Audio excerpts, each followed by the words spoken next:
나니아 연대기라는 걸로 아주 유명한 C.S. 루이스라고 하는 작가를 여러분 다 잘 아실 겁니다. 이런 말을 했어요. 나는 태양이 떠오르는 것을 믿는 것처럼 그렇게 기독교를 믿는다. 단순히 내가 그것을 보기 때문이 아니라 태양에 의해 다른 모든 것을 보기 때문이다. 그렇게 말을 했습니다. 이게 무슨 말이냐면, 사람들은 태양이 이제 잠을 자고 아침이 되면 태양이 뜬다는 걸 조금 더 의심하지 않지요? 이 C.S. 루이스는 태양이 떠오르는 걸 조금 더 의심하지 않고 사람들이 믿는 그것처럼 그렇게 기독교의 진리를 믿는다라고 선언하는 것입니다. 그러면서 이렇게 말을 했어요. 단순히 내가 그것을 보기 때문이 아니라 태양에 의해서 다른 모든 것들을 보기 때문이다. 그러니까 이분에게 있어서 기독교의 가르침은 그냥 종교, 하나의 진리 이런 거에 머무르는 것이 아니라 이 기독교로 또 이 말씀으로 세상을 바라보는 관점을 제공한다라고 하는 의미입니다. 실제로 우리가 기독교의 신앙을 마음에 간직하게 되면 그 순간 우리는 세상을 바라보는 관점이 달라져야 됩니다. 예를 들어 볼까요? 세상 많은 사람들은 자신의 운명을 알아보기 위해서 뭘 해요? 사주팔자를 보거나, 젊은 사람들은 타로 점을 보거나, 점집을 찾거나, 관상을 보거나, 그렇죠? 무당을 불러서 구술하거나, 여러 가지 동원을 합니다. 복을 받아야 된다. 누구나가 다 그런 마음을 가지고 있어요. 저와 여러분들도 마찬가지입니다. 그래서 그 복을 받기 위해서 많은 사람들이 어떻게 합니까? 근데 어떤 분이 그랬더라고요. 아니, 내가 이 교회에 헌금하는 돈이 얼만데.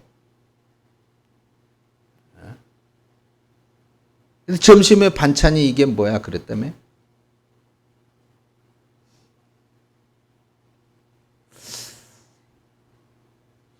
여러분, 절에, 여기는 없겠지? 절에 다니신 분들?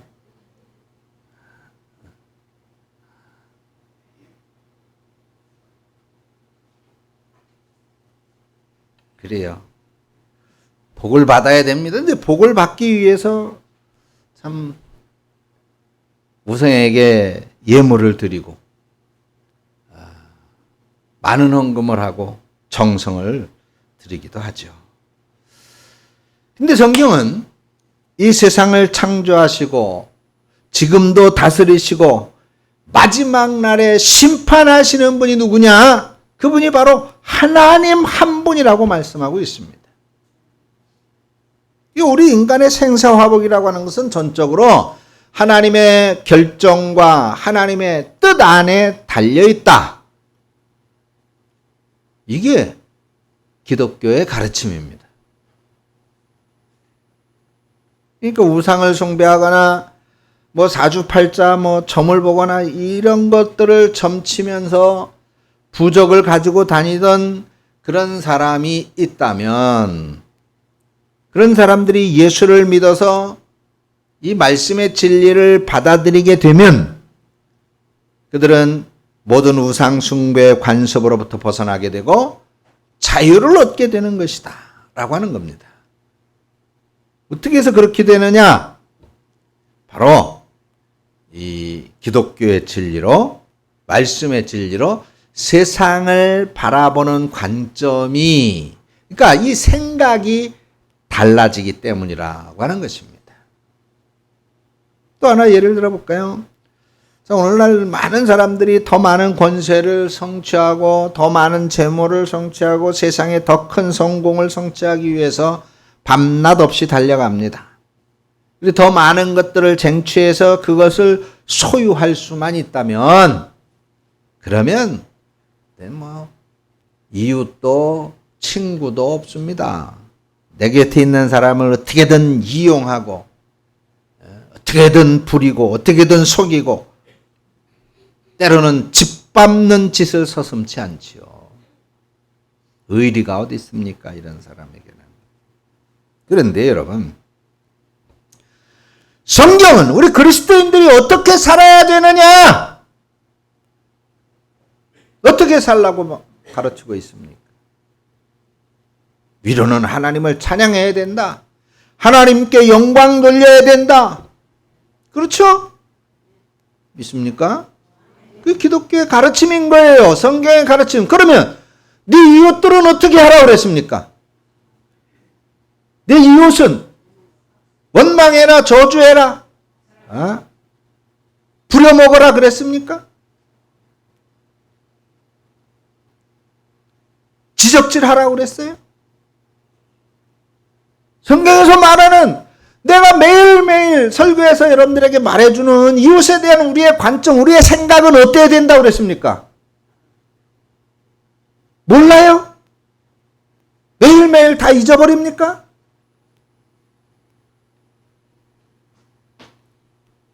어떻게 사랑해야 된다고 그랬어요? 나를 사랑하는 것처럼. 나를 사랑하는 것처럼.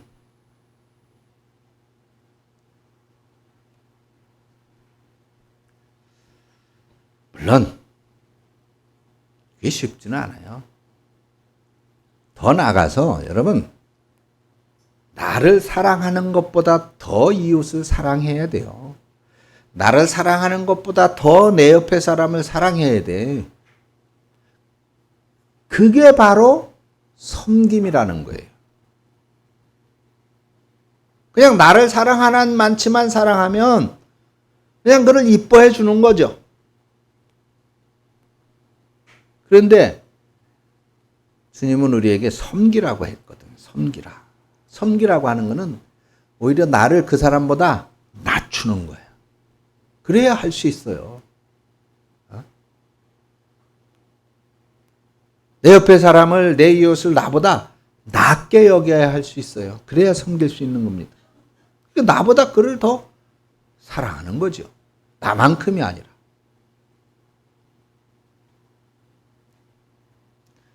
근데 이게 그래요, 여러분. 쉽지 않아요. 그렇죠? 쉽지 않아. 그래서 이것을 우리가 수긍원에 인정을 하고, 아이고 잘 알고 있죠. 이러나 하나님을 사랑하고 하나님께 영광 돌리고 이웃을 내 몸처럼 사랑하고 용서하고 이해하고 다 알아요. 다 압니다.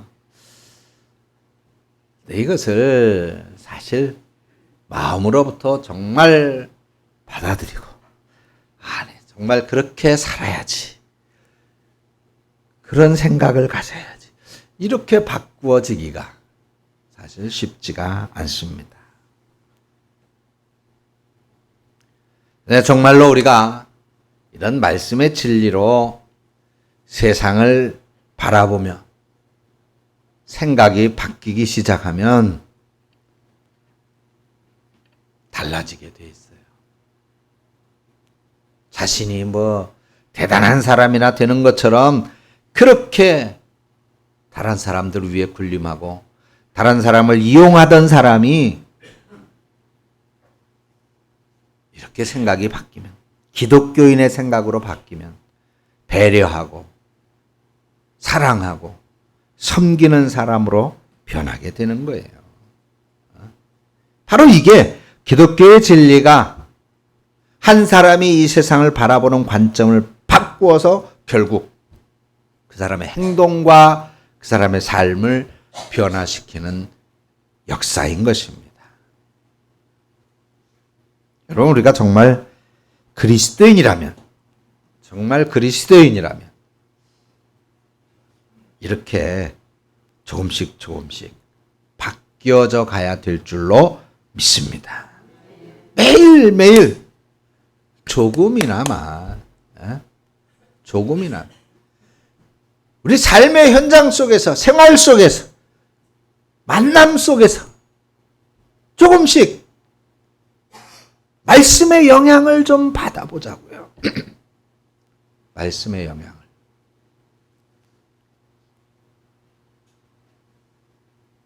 하나님을 예배하는 바로 지금, 여러분 우리 모두 세상을 바라보는 우리의 관점, 생각하는 우리의 생각이 조금이라도 달라져서 우리의 말, 우리의 행동이 어제보다 조금 더 성숙하여지기를 주님의 이름으로 축원합니다. 오늘 본문은 이렇게 시작하고 있어요. 10절에 예수께서 안식일에 한 회당에서 가르치셨다. 예수님이 공생의 3년 동안 안식일을 맞이하면서 이제 그 여러 회당에 가셔서 말씀을 가르치셨어요. 이 예수님의 가르침은 특정한 장소, 그러니까 정해진 회당에서 매주 안식일마다 가르친 게 아니에요. 오늘은 뭐 이쪽 회당, 내일은 저쪽 회당, 나사렛의 회당, 가버나움의 회당 이렇게 다니시면서 가르치셨어요. 근데 오늘 본문의 안식일의 한 회당, 그러니까 어느 회당에서 이제 가르치셨는가, 이거 그 이전까지 그 회당에서는 안식일마다 다른 랍비들이 가르치다가 이제 그 회당을 관리하는 회당장이 오늘은 이번 안식일에는 예수 당신이 말씀을 한번 가르쳐 보시오 라고 이제 허락을 해 준 것 같아요. 왜냐하면 그 당시 회당에는 그렇게 이제 회당장이 주로 말씀을 가르치죠. 회당장이. 근데 회당장이 이렇게 누구를 돌아가면서 지목해서 또 말씀을 가르칠 수 있는 시간을 주기도 했다 그 말입니다. 그래서 이제 예수님께서 어느 회당에서 회당장이 이제 예수님에게 권한을 줘서 말씀을 가르치게 됐다 그런 얘기예요. 그래서 이제 말씀을 가르치는데, 자, 그럼 예수님이 직접 말씀을 가르치니 그 말씀의 능력과 권능이 얼마나 대단했겠어요. 자, 그런데 그런 시간에 그 자리에 오랜 세월 동안 질병으로 괴로워하던 여인이 치료받는 사건이 일어난 거예요. 그래서 11절에 18회 동안이나 귀신 들려 앓으며 꼬부라져 조금도 펴지 못하는 한 여자가 있더라. 이 여인이 18년 동안이나 아마 큰 병을 앓았던 것 같아요. 그죠? 근육 수축병을 앓고 있었던 것 같은데 모든 근육과 관절이 굽어져 가지고 어느 곳도 전혀 펴지 못하는 그런 질병이었던 거예요. 그러니까 뭐 당연히 설 수도 없죠. 걸을 수도 없고 바로 누워있지도 못했습니다. 온 몸이 어떻게 됐다 그랬어요? 꼬부라져 있다는 거예요. 꼬부라져 있다. 거의 시체나 다름없었겠죠. 18년 동안이나 그랬으니. 자, 그런데 여러분 여기 놀라운 사실이 있어요. 자, 이 여인이 안식일에 회당 안에 있었습니다. 그렇죠? 11절에 꼬부라져 조금도 펴지 못하는 한 여자가 어디에? 회당에 있더라. 온몸이 꼬부라져서 조금도 펴지 못하는, 걷지도 못해요. 기지도 못합니다. 그런 몸인데 이 여인은 안식일만 되면 회당을 찾았고 그곳에서 하나님의 말씀을 들으면서 예배를 드렸습니다.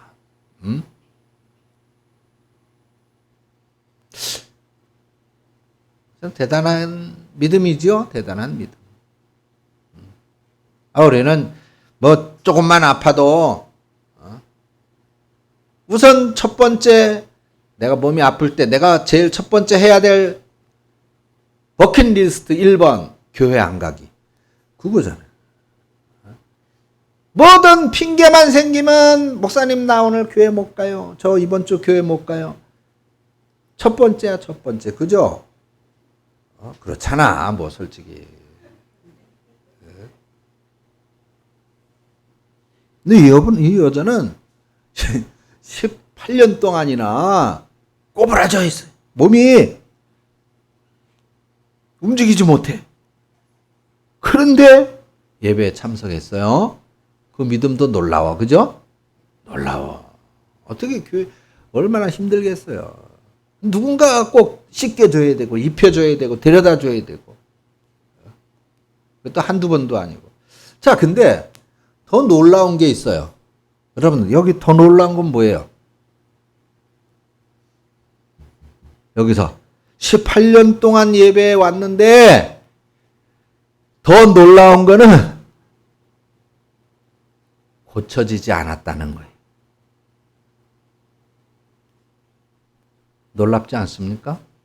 충격이지 않아요? 여러분, 내가 교회를 10년 다녔는데, 뭐 5년 다녔는데, 10년 다녔는데, 20년 다녔는데, 그런데도 복을 받지 못한다면, 그 기적이에요. 안 돼, 그거는. 있을 수 없는 일이에요. 5년, 10년, 20년 교회를 다녔는데 그 사람이 전혀 달라지지 않았다. 기적이에요. 기적. 안 되는 기적. 일어나면 안 되는 기적. 여기 18년 동안이나 예배에 참 얼마나 믿음 좋아요. 근데 치료되지 못했어요. 치료되지 못했어. 얼마나 힘들었겠어요. 그런데 여러분, 그런데 18년이 넘어가는 어느 날 이 회당에 오늘도 누군가가 씻겨서 옷을 입혀서 이 여인을 업어다가 회당에 갖다 놨어요. 아이고 힘들어 지겨워 죽겠네. 18년 이 기간 동안 너는 꼭 이렇게 여기 와서 예배를 드려야 되니. 그러면서 회당에 갖다 놨는데 누가 왔어 그날? 그래요. 예수가 왔어. 그날 예수가 온 거예요. 여러분, 우리 예배가 정말 왜 그렇게 소중하냐? 그래요. 오늘 아침에 저 부산에 김은집 집사가 글을 하나 올렸더라고요. 어느 순간 자기가 말씀에 사로잡히고 은혜 받는 것을 경험하고 느꼈다. 그래요. 여러분, 정말 어느 순간에, 어느 때에, 어느 시간에 여러분 하나님께서 여러분들에게 역사하여 주실지 모릅니다. 그래서 우리는 매일매일 하루하루가 소중한 거예요. 여기도 이 여인이 그냥 18년 동안 해오던 것처럼 그렇게 회당에 찾아갔어요. 그런데 그날 예수님이 오신 거예요. 예수님을 만난 거예요. 만났을 뿐만 아니라 예수님이 그 여자를 지목합니다. 그리고는 뭐라 그랬어요? 내 병에서 놓였다. 12절이죠. 예수께서 보시고 불러 이러시되 그 여인 한 명을 불러 이르시되 여자여 내가 내 병에서 놓였다. 근데 예수님께서 말씀만 해도 치료가 될 텐데 그죠? 당연히 예수님이니까. 근데 13절에 보니까 안수도 해주셨어요. 13절에. 자 13절 한번 보세요. 다 같이 시작. 할렐루야. 야, 직접 손까지 대주셨다 그 말입니다. 오늘 본문의 배경이 되는 이 회당에는 정말 오랫동안 안식일마다 회당 예배가 드려졌어요. 매일 구약의 율법이 낭독되어졌고 많은 회당장들과 랍비들이 말씀을 가르쳤습니다. 근데 예수님께서 거기를 찾아가시기 전에는 오늘 말씀에 나타난 이런 위대한 역사가 일어나지 않았습니다. 왜 이상하지요? 훌륭한 회당장들이 있었어요. 훌륭한 랍비, 교사들, 성경을 가르치는 사람들이 있었어요. 매일매일 하나님의 말씀이 선포되어지고 하나님의 말씀이 가르쳐지고 있었어요. 근데 18년 동안이나 왜 여기에는 이런 역사가, 이런 놀라운 일이 없었을까요? 왜 없었을까요?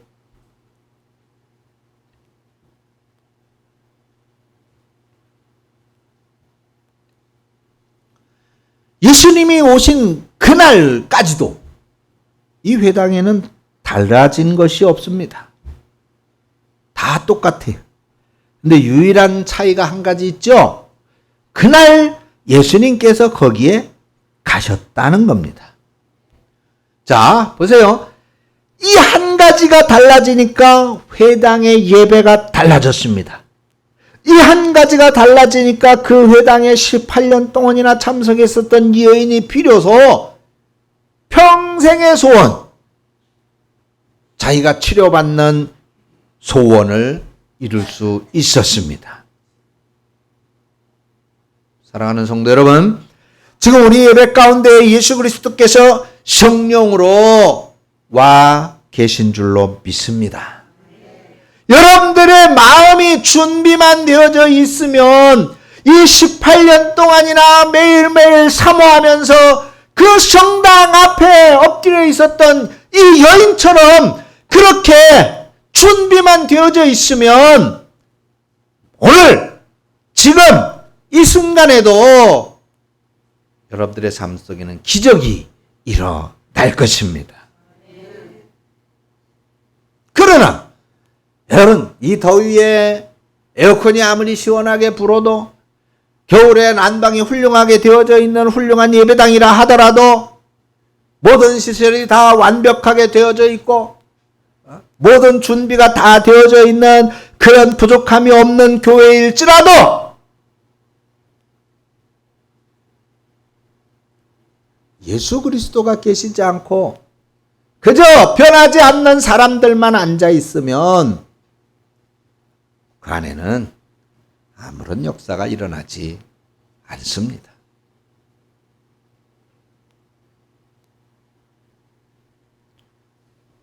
그러나 지난주하고 똑같은 예배라 하더라도, 아니 심지어 예배 준비가 조금 부족하고 예배를 위한 시설에 조금 문제가 있고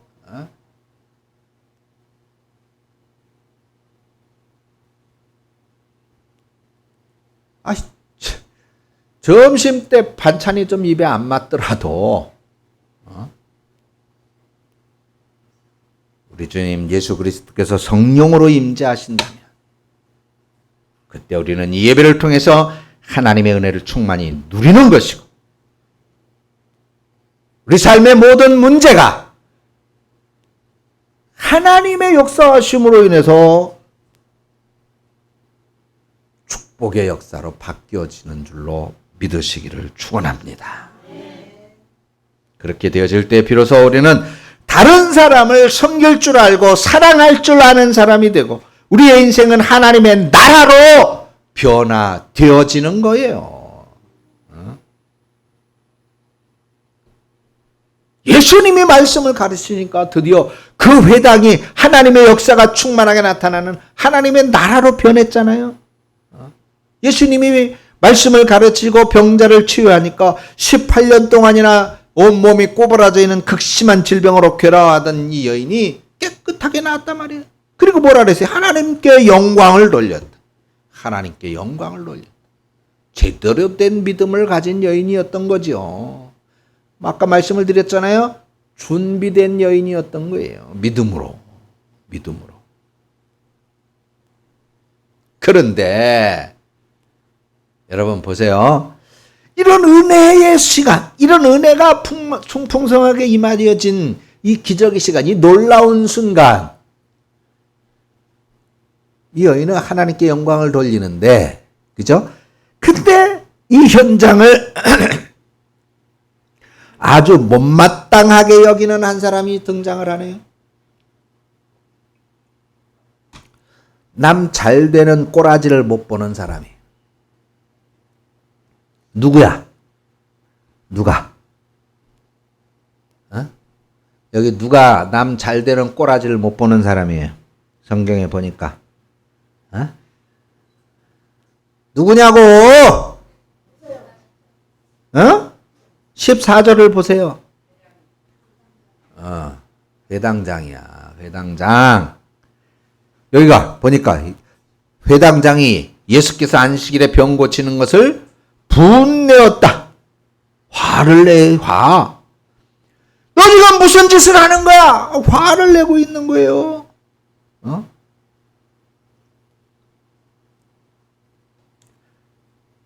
자, 분명 예수님께 화를 내고 있는데, 그런데 은혜로운 말씀을 가르치고 병자를 고치는 기적을 행하시는 예수님한테 직접적으로 화를 내기가 어려웠던 모양이에요. 이 회당장이.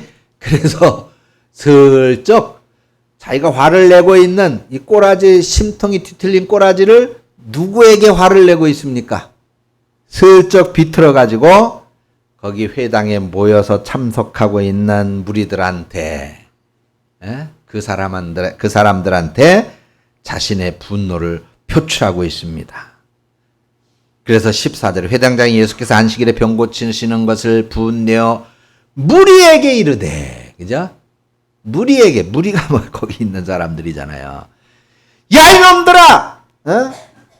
일주일이 며칠이요? 7일 아니요? 그러면 6일 동안 열심히 하고, 그때, 열심히 와서 말씀도 배우고 듣고 그때 와서 고침을 받을 것이지, 왜 하필이면 안식일날 하나님 앞에 예배하는 날이고 안식일에는 쉬라고 말씀을 하셨는데 왜 안식일날 이런 짓을 하는 거야? 그렇게 하면 안 돼라고 소리 지르는 거예요. 안식일 규정이죠. 분명히 회당장은 안식일 규정, 율법의 안식일 규정을 문제 삼고 있는데 왜 굳이 안식일의 규례가 아닌 또 다른 의도를 이야기하고 있을까요? 물론 예수님의 공생의 기간 안식일의 병을 고치신 것은 중요한 논쟁의 주제였습니다. 근데 오늘 본문에서는 회당장이 크게 화를 내는 핵심적인 이유가 꼭 이 안식일 규례만은 아닌 것 같아요.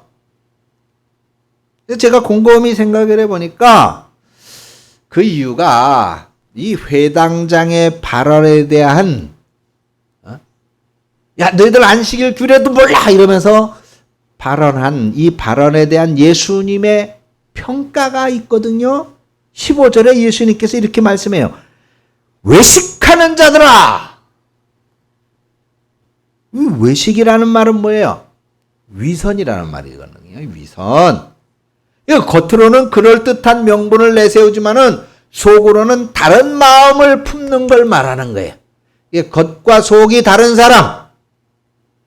자, 회당장이 내세운 명분은 안식일의 규례예요. 그러면 그 마음에 숨겨진 원래 의도는 무엇일까? 14절을 다시 한번 볼까요? 자, 회당장이 이렇게 말하거든요. 야, 일할 날이 엿새가 있는데, 그죠? 맞아요. 그렇죠? 네, 여기까지는 안식일의 규례입니다. 그런데 문제는 그 다음 대목이에요. 그동안에 와서 고치면 될 것이지. 그렇게 얘기했어요. 그죠? 여기 한 가지 전제가 숨어져 있어요. 어떤 전제입니까? 야, 안식일에 그렇게 하지 말고 안식일을 피해서 다른 요일에 회당을 찾아와도 너 언제든지 고침받을 수 있잖아 라는 겁니다. 그런데 지금 예수님께서 치료하신 여인은 18년 동안 그 아픈 몸을 이끌고 매주 회당의 예배에 참석했단 말이에요. 근데 예수님께서 그 회당을 찾아오시지 않았기 때문에 18년이라고 하는 긴 세월 동안 하나님의 치유를 경험할 수가 없었어요. 지금 회당 예배에 참여하고 있는 마을 사람들도 마찬가지입니다.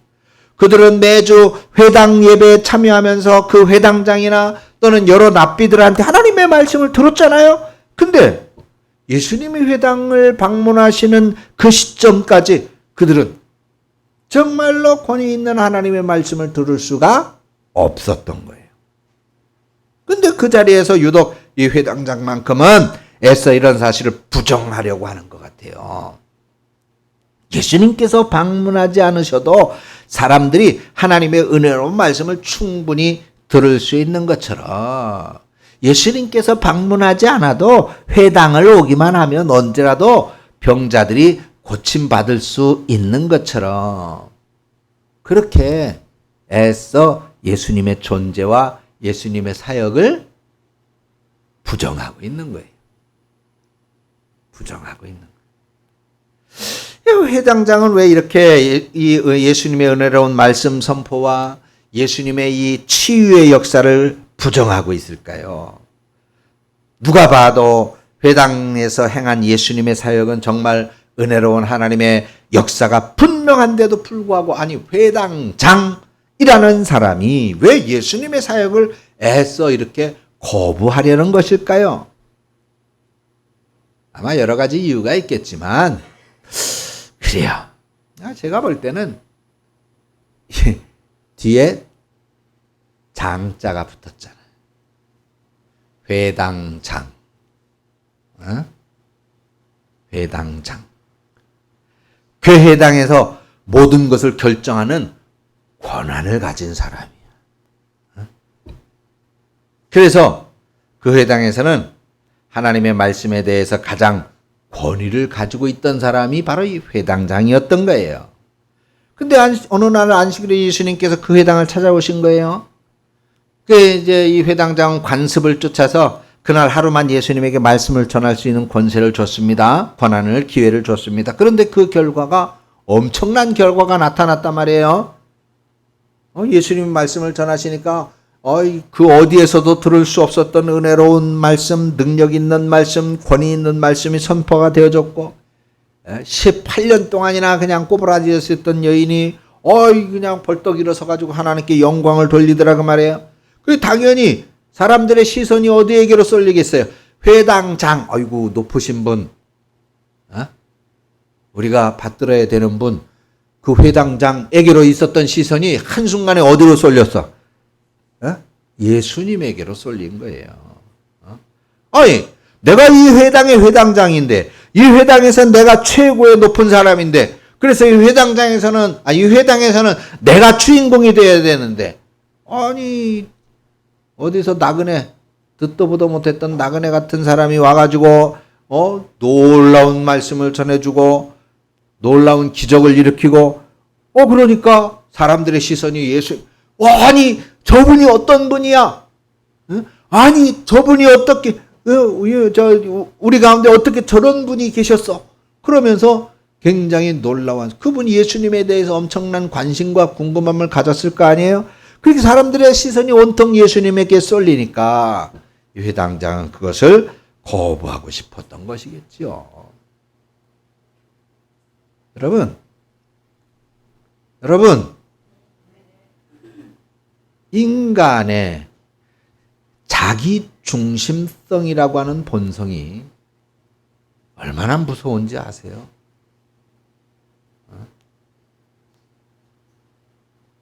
이거는 정말 치유할 수 없는 영혼의 질병이에요.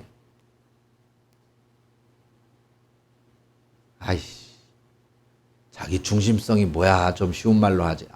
쉬운 말로 할게요. 자기 중심성이라고 하는 거. 모든 관점이, 모든 시선이 내 입장에서 바라봐줘야 되고, 나 중심으로 만들어져야 되고, 나 중심으로 행해져야 되는 거예요. 모든 것에서 내가 중심이 되어야 돼. 내가 주인공이 되어야 되고, 내가 핵심이 되어야 돼요. 내 생각대로 해야지, 내 생각에서 달라지면 그건 틀린 거야. 그래서 우리가 많이 착각해요. 그냥 다른 것일 뿐인데 틀리다라고 반드시 규정을 해버려. 그 자기중심적 사고 때문에 그래. 나하고 너하고는 다를 수 있어요. 그죠? 다를 수 있는 거야. 내 성질하고 네 성질하고 다를 수 있어. 그런데 내 성질은 옳은 성질이야. 너는 나쁜 성질이야. 이렇게 규정하는 게 자기중심성이에요. 나는 착해. 너는 나빠. 이런 것이다 말이지. 응? 나는 높아야 되고 너는 내 심부름꾼이 되어야 해. 이게 자기중심성이에요. 그러니까 내가 원하는 대로 해. 내가 바라고 내가 원하는 대로 행동해.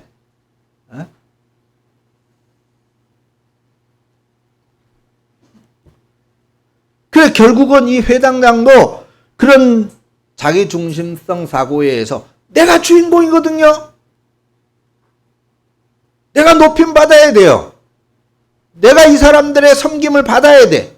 그런데 사람들의 시선이 예수님에게로 쏠리게 되니까 자기 눈앞에서 펼쳐진 이 너무나도 분명한 하나님의 역사조차도 부정하게 만들어버리는 거예요.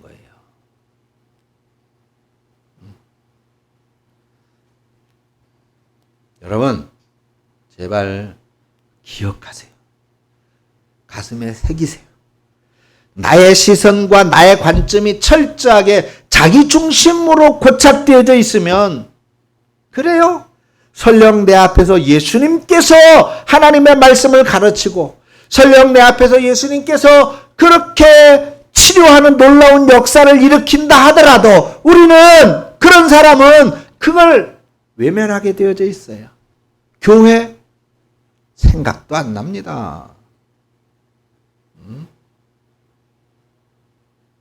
교회 그게 뭐 중요해. 교회도 내 생각대로 움직여야 돼. 교회도 내 마음대로 해야 돼 라고 하는 사람이 되어져 버리는 거예요.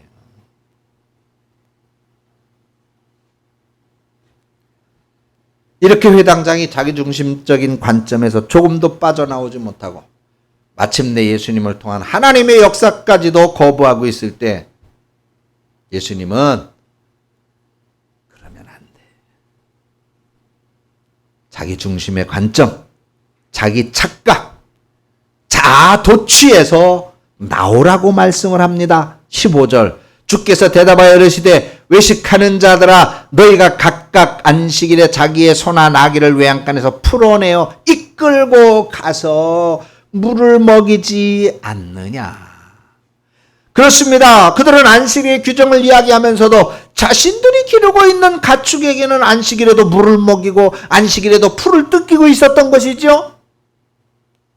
자, 이제 예수님께서 정작 하시고자 하는 말씀이 등장하는 것이 바로 16절이에요. 16절. 이 말씀은 막 굉장히 가슴이 뜨거워지는 말씀이에요. 저는 이 말씀을 보면서 이렇게 했다니까. 이렇게. 그렇구나. 16절. 여러분 한번 보세요. 다 같이 시작.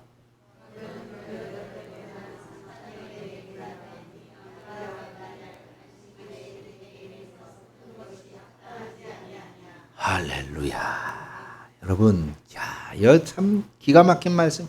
어떤 단어게요? 이거 발견하면 여러분들 목사해도 돼. 여기 보세요. 자, 제가 설명해 드릴게요. 이 회당장이 예수님의 병을 고치는 사역이 이제 화가 났어요. 그래 말로는 겉으로 내세우는 논리가 뭐예요? 안식일의 규례잖아요. 안식일에는 아무것도 하면 안 되잖아. 하나님의 말씀이잖아. 쉬라고 했잖아. 트집을 잡았어요. 그런데 예수님이 그렇게 화를 내고 있는 자신이 외식하는 놈아 그렇게 말씀을 했죠. 그리고 예수님이 역시 안식일에 대해서 대답을 했어요. 그런데 예수님은 동시에 16절에서 그래요. 세상을 바라보는 새로운 관점을 말씀해 주고 있더라는 겁니다. 그렇게 생각하면 안 돼. 그런 생각을 하고 살면 안 돼. 내가 왔잖아. 이제는 이렇게 바뀌어야 돼 라고 말씀하고 있는 내용이 16절에 있어요. 자, 16절. 야, 보세요. 18년 동안 큰 질병으로 괴로워하던 이 여인에 대한 묘사예요. 이 여인의 16절에 다시 자, 이 18년 동안 사탄에게 매인받은 이 여인을 뭐라고 부르고 있을까요? 그래요. 저는 지금 이 순간도 가슴이 막 울렁울렁 두고 아브라함의 딸아. 아브라함의 딸아. 예수님이 이 여인을 아브라함의 딸이라고 말하고 있어요. 자, 이제 여러분 보세요. 설명해 드릴게요. 이 아브라함, 당시 유대교 사회에서 아브라함의 자손이라고 하는 표시는 특별한 존재예요. 선민이라는 뜻이거든요. 선민. 거룩한 사람들이라는 거예요. 거룩한 사람들. 그러니까 오늘날 교회에서 사용하는 말로 바꾼다면 성도야. 그런 말이에요. 성도가 뭐예요? 여러분들이, 우리들 거룩하게 구별한 사람들. 예? 자, 그러면 이 여인의 질병, 자, 몸의 근육이 수축이 지나치게 돼가지고 모든 관절이 다 꼬부라지는 병이었어요. 근육이 수축이 되지 않더라도 그저 나이가 들어감에 따라서 근육이 힘을 잃고 탄력을 잃어버리게 되어져서 사람들의 몸이 사실 나이가 많아지면 어떻게 돼? 줄어들죠? 줄어들어요. 좀 나쁜 말로 표현하면 쪼그라들어. 그렇죠? 나이가 많아지면. 그러면 사실 초라해지는 것이 우리 인간의 몸이잖아요. 근데 이 여인이 지금 모든 관절이 꼬부라져 있어요. 누가 봐도 초라한 모습으로 18년 동안이나 살아왔습니다. 그러니 그녀의 겉모습에는 만물의 영장, 거룩한 하나님의 형상을 볼 수 있는 그런 거룩한 백성이라고 하는 모습을 찾아보기 어려웠겠죠. 누가 보기에도 혐오스러웠을 겁니다. 누구 하나 옆에 와서 손잡아주기 꺼림칙한 그런 모습이었겠지요. 그 동네 사람들조차도 이 여인을 가리켜 아브라함의 딸, 거룩한 백성의 딸아라고 여겼을 리가 없지요. 그렇죠? 그런데 예수님께서 반올코날 이 여인을 바라보는 사람들의 관점, 이 여인을 바라보는 사람들의 시선을, 이 여인을 바라보는 사람들의 생각을 바꿔주는 거예요. 저 초라한 여자가 너희들과 똑같은 아브라함의 딸이야. 거룩한 백성이야. 하나님의 사람이야. 외모를 가지고 따지지 말어. 하나님의 딸이야. 라고 선언해주고 있단 말이에요. 얼마나 충격입니까? 이렇게 사람들의 시선과 생각을 바꿔주시니까 사람들의 마음에 새로운 기적이 일어난 거예요. 그래서 예수님께서 이 말씀을 하시면 17절의 말씀에 여기 보세요. 모든 반대하는 자들은 뭐라 그랬어요? 부끄러워하고 온 무리는 예수님께서 하시는 모든 영광스러운 일, 그러니까 예수님이 말씀을 가르치신 것과 예수님이 치유해 주시는 이러한 일들로 말미암아서 어떻게 했다? 기뻐했다. 할렐루야. 이거예요. 여러분, 이거예요. 예수 믿는 재미가 이거예요.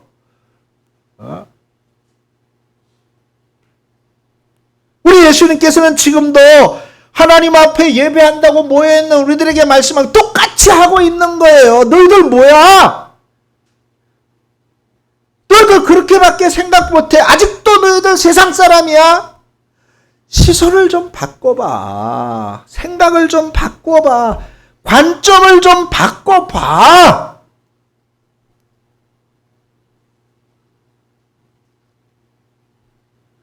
매일매일 하나님의 말씀이 선포되어지고 하나님의 놀라운 은혜가 폭포수처럼 임한다 하더라도 내 생각이, 내 관점이, 내 시선이 바뀌지 않으면 아무 소용없는 거예요. 우리 기독교에서 그런 말 써서 죄송합니다만 도로암의 타불이요. 도로암.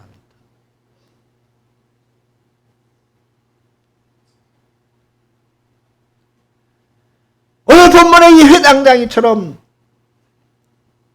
지독한 자기 중심성, 자기 교만, 자기 착각으로 말미암아서 하나님의 은혜로움을 거부하고 있는 그런 사람이 있다면 안 돼요. 너무 불쌍하잖아요. 지금 정말 우리에게 필요한 것은 우리의 생각이 바뀌는 거예요. 우리의 관점이 달라지는 거예요. 우리의 시선이 달라지는 거예요. 성령께서 우리 각 사람의 심령 가운데 충만히 임재해 주셔서 철저한 이 자기중심성, 자기 교만. 누가 높은 사람이야? 높은 사람이 어디 있어? 자아도취. 내가 최고야. 나 아니면 안 돼. 이것에서 벗어나서 내 곁에 있는 이웃, 내 곁에 있는 성도들, 내 곁에 있는 형제들을, 내 곁에 있는 친구들, 그들을 그 겉모습 가지고 따지지 말고 그들을 아브라함의 딸로, 하나님의 자녀로, 거룩한 성도로 바라볼 수 있는 믿음의 관점을 갖는 우리 성도 여러분들 되어주시기를 축원합니다. 그럴 때 지금도 우리 가운데 역사하시는 예수 그리스도의 사역으로 말미암아서 우리 가슴 속에는 오늘 말씀 17절에 있는 바로 그 사람들, 눈이 바라보는 관점이 바뀌어졌을 때, 야, 안식일에 왜 그런 짓을 해? 라고 하다가 그 시선이 바뀌어지니까, 생각이 바뀌어지니까 어떻게 됐어요? 그들이 모두 다 무엇을 했다고? 기뻐했다. 기뻐했다. 여러분들 마음속에 하나님의 사랑, 하나님의 은혜, 그리고 내 이웃, 내 옆에 사람, 내 앞뒤에 이 친구들, 우리 성도들로 인하여 하나님의 기쁨이 충만하게 되어지기를 주님의 이름으로 축원합니다. 하나님의 은혜를 감사합니다. 오늘도 저희에게 말씀의 진리를 깨닫게 하시오니 이 말씀의 진리로 말미암아 우리의 생각이 바뀌어지게 하여 주옵소서. 내 성도들, 내 이웃들, 내 직장 동료들, 내 친구들, 그들을 바라볼 때 기뻐지는 마음, 기뻐지는 시선을 갖게 하여 주옵소서. 예수님의 이름으로 기도합니다. 아멘.